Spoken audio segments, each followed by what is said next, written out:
Assalamu alaikum wa rahmatullahi wa barakatuhu. I just want to share a story with you. Once upon a time in Baghdad, hundreds of years ago, there was a very religious scholar who was traveling and he was leaving Baghdad. And on the way, he reached a masjid.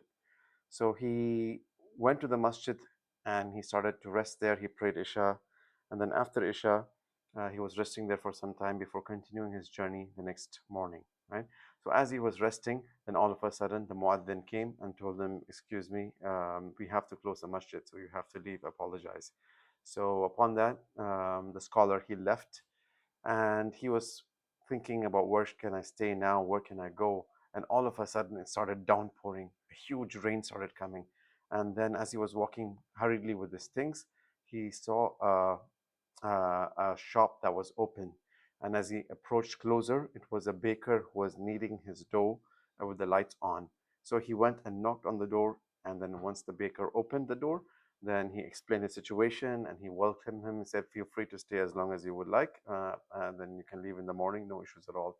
So the scholar, he stationed there and he was observing the baker do his work. And what was interesting was that with every time that he was kneading the dough, he would be saying something and whispering something with his mouth.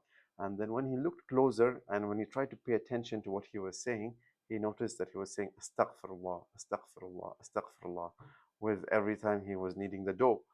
Um, then he thought, this is interesting. So after he noticed the baker taking a break, then he approached him and said, "Is this something that you always do when you're working?" Then he said, "Yes, all the time. I'm always making istighfar as I'm kneading the dough." Then he asked him another follow-up question. Do you feel something about your life? Is there any effect that you feel in your life? Then he said, "Yes." And he asked, "What is that?" Said that my Allah subhanahu wa ta'ala answers my dua. So he said, "Okay, all of your duas?" "Yes, every single dua that I make, Alhamdulillah, Allah subhanahu wa ta'ala answered it and it has become into true, except for one." And what is that one dua that is not answered yet? He said, "I always, I'm amazed by Imam Ahmad bin Hanbal, and I always wish that I could meet him. But, that is something that has not been written for me yet, and then I have not had a chance to meet him yet." Then he said, "Subhanallah, I am Imam Ahmad bin al-Hanbal. So Allah brought me all the way here to answer your dua. So continue doing this istighfar and Allah will keep answering your duas." So subhanallah, this is an amazing story, a true story.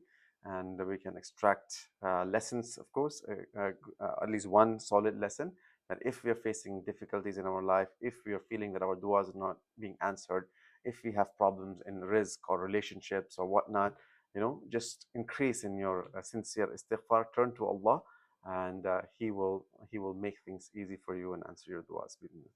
Jazakumullah khair. Assalamu alaikum wa rahmatullahi wa barakatuh.